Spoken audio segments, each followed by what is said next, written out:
Assalamualaikum warahmatullahi wabarakatuh. Alhamdulillah, alhamdulillahi rabbil alamin. Assalatu wassalamu ala sayyidil mursalin wa imamil muttaqin wa qaidil muhajjalin sayyidina Muhammadin wa ala alihi wa ashabihi ajma'in, amma ba'du.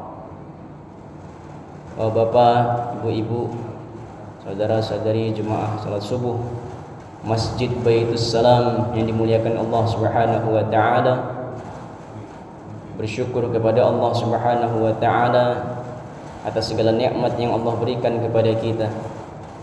Tak lupa berbanyaklah salawat kepada Nabiullah Muhammad sallallahu alaihi wasallam, yang mana kita semua mengharapkan syafaat dari beliau sallallahu alaihi wasallam. Yang mudah-mudahan kita bermohon kepada Allah, mudah-mudahan di akhirat kita diakui sebagai umatnya dan berhak mendapatkan syafaat dari beliau sallallahu alaihi wasallam atas izin Allah. Amin, Allahumma amin.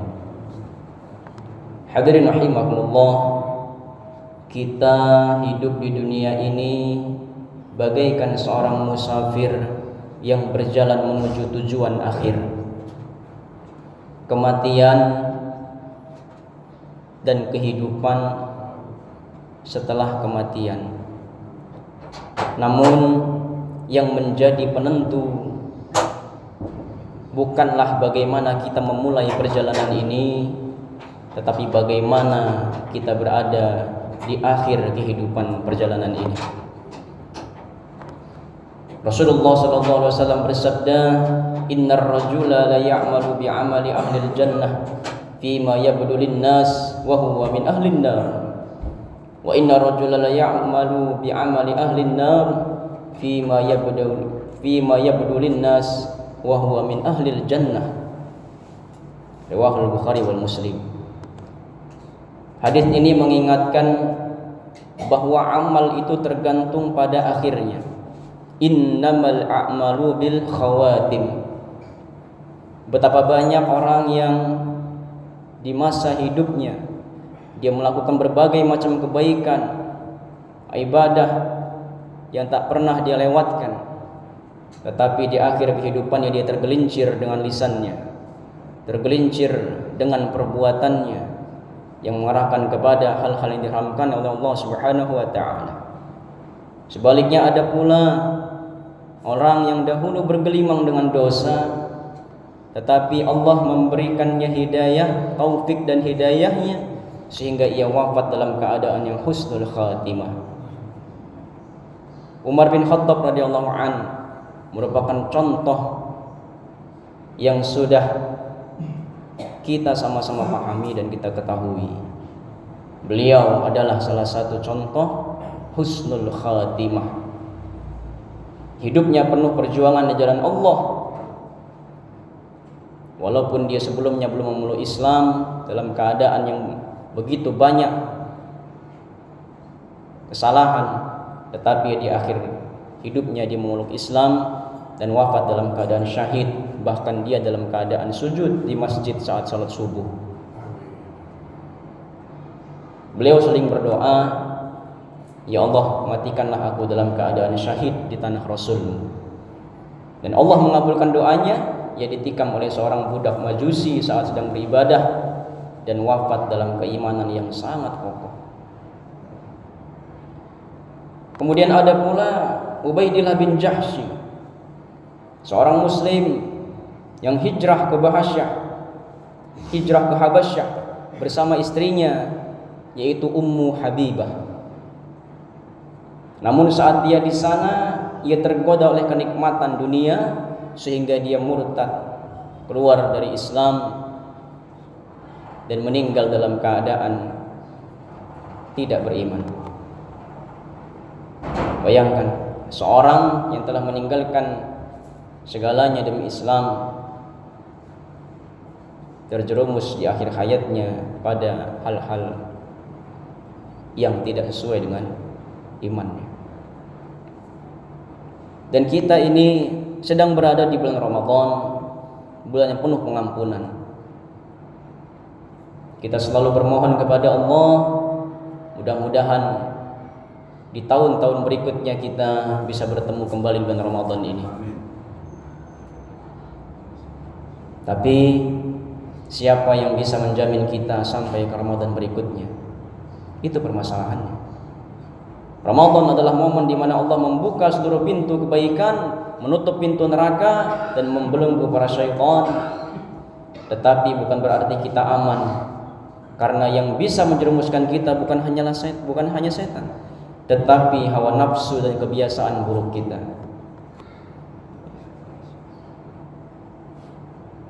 Rasulullah SAW bersabda, "Man mata 'ala syai'in mata 'alaihi wa man mata 'alaihi bu'itsa 'alaihi."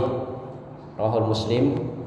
Barang siapa meninggal dalam suatu kebiasaan, barang siapa dia hidup dalam suatu kebiasaan, maka ia akan mati dalam keadaan kebiasaan tersebut. Dan barang siapa mati dalam keadaan tertentu, maka dia akan dibangkitkan dalam keadaan tertentu tersebut. Hadis ini sangat menggetarkan. Jika seorang terbiasa dalam kebaikan, fa insyaallah ia akan meninggal dalam keadaan baik.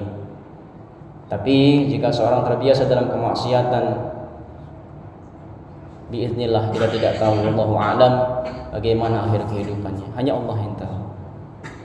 Namun kita tidak bisa putus asa, tidak perlu putus asa, karena pasti kita sebagai manusia memiliki salah dan dosa. Kullu bani Adam khata' wa khairu khata'i tawwabun. Setiap anak Adam, setiap manusia itu pasti punya salah. Tapi orang yang sebaik-baik memiliki kesalahan adalah orang yang bertaubat.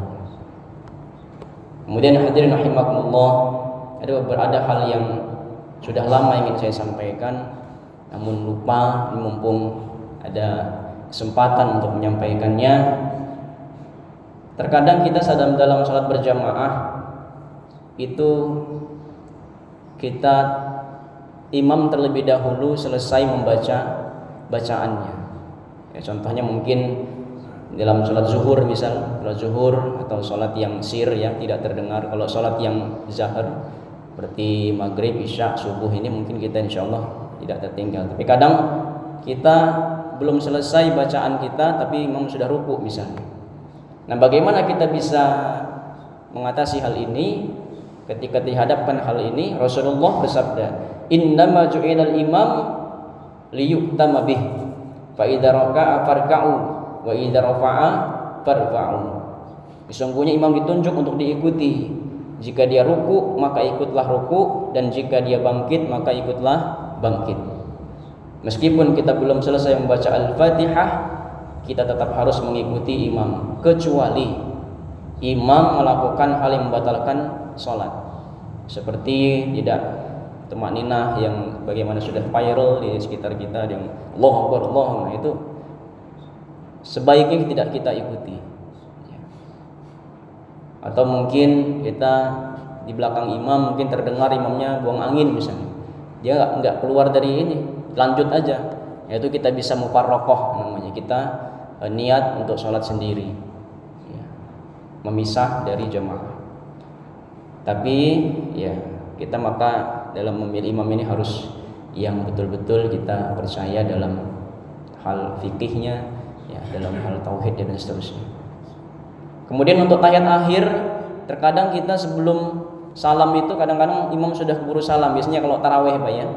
Nah ini jangan kaget ya, kita jangan ragu, ternyata tahiyat akhir itu rukunnya itu sampai Allahumma shalli ala Muhammad wa ala ali Muhammad. Sampai situ salam enggak apa-apa.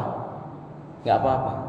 Jadi misal at-tahiyatul mubarakatus salawatut thayyibatu lillah. Assalamu alayka ayyuhan nabiy wa rahmatullahi wa barakatuh. Assalamu alayna wa ala ibadillahis shalihin. Asyhadu an la ilaha illallah wa asyhadu anna Muhammadar Rasulullah. Allahumma shalli ala Muhammad wa ala ali Muhammad. Assalamualaikum warahmatullahi. Assalamualaikum warahmatullahi. Itu boleh. Karena sudah masuk rukun. Tapi idealnya sampai kama shallaita ala Ibrahim wa ala Ibrahim wa barik ala Muhammad, itu idealnya. Tapi kalau misalnya kita nggak keburu atau mungkin kita menjadi imam yang mungkin jamaahnya belum terbiasa lama di akhir bisa kita sampai sholawat kepada Nabi dan keluarga Nabi. Nah itu. Nah ini mungkin hal yang bisa disampaikan sedikit tentang fikih sholat. Kalau misalnya kita jadi makmum, imam keburu salam, ya ikut kita salam. Ya, tapi yang penting kita sudah sempurnakan sampai Allahumma sholli ala Muhammad wa ala ali Muhammad. Ya. Nah, mudah-mudahan apa yang disampaikan ini menjadi iktibar bagi kita semua, khususnya di saya pribadi dan di kita semua, sehingga bisa memanfaatkan Ramadan ini jadi kebiasaan kebaikan kita, bahkan nanti di luar Ramadan mudah-mudahan kebiasaan ibadah ini berjamaah di masjid, membaca Quran, mungkin puasa sunnahnya kita tambah lagi di luar Ramadan, sehingga kita betul-betul mendapat predikat yang bertakwa kepada Allah Subhanahu wa taala. Amin Allahumma amin. Kita tutup dengan doa, mudah-mudahan Allah mengabulkan doa-doa kita. A'udzubillahi minasyaitonirrajim. Bismillahirrahmanirrahim. Alhamdulillahirabbil alamin. Allahumma shalli wa sallim ala sayyidina Muhammad wa ala ali sayyidina Muhammad. Allahumma ighfir lana dhunubana wa liwalidina warhamhum kama rabbawna shighara wa li jami'il mu'minina wal mu'minat wal muslimina wal muslimat al ahya'i minhum wal amwat bi rahmatika ya Allah ya arhamar rahimin. Ya Allah, ampunilah dosa-dosa kami. Ya Allah, ampunilah dosa-dosa kedua orang tua kami. Ya Allah, ampuni seluruh dosa-dosa kaum muslimin dan muslimat, mukmin dan mukminat. Ya Allah, baik yang sudah tiada maupun yang masih hidup. Ya Allah, birahmatika ya arhamar rahimin. Allahumma inna nas'aluka husnal khatimah. Ya Allah, wafatkanlah kami dalam keadaan yang husnul khatimah. Ya Allah, jangan biarkan kami tergelincir di akhir hayat kami. Ya Allah, dan mohon ya Allah, selesaikan kami, mudahkan kami untuk menyelesaikan Ramadan tahun ini dengan penuh keistiqomahan, dengan penuh kesempurnaan, dengan penuh keridhaan-Mu ya Allah, sehingga kami bisa meraih pengampunan-Mu ya Allah, mencapai predikat yang bertakwa. Dan mohon ya Allah, di tahun berikutnya mohon sampaikan kami ke Ramadan kembali ya Allah, agar kami bisa memiliki kesempatan untuk terus beribadah kepadamu, mendapatkan pengampunan-Mu dan terus menjadi hamba-hamba-Mu yang Engkau ridhoi selamat dunia sampai ke akhirah. Rabbana taqabbal minna du'a إنك أنت السميع العليم وتب علينا يا مولانا إنك أنت التواب الرحيم ربنا آتنا في الدنيا حسنة وفي الآخرة حسنة وقنا عذاب النار وصلى الله على سيدنا محمد النبي الأمي وعلى آله وصحبه وسلم بفضلك سبحان ربك رب العزة عما يصفون والسلام على المرسلين والحمد لله رب العالمين ومنكم السلام عليكم ورحمة الله وبركاته.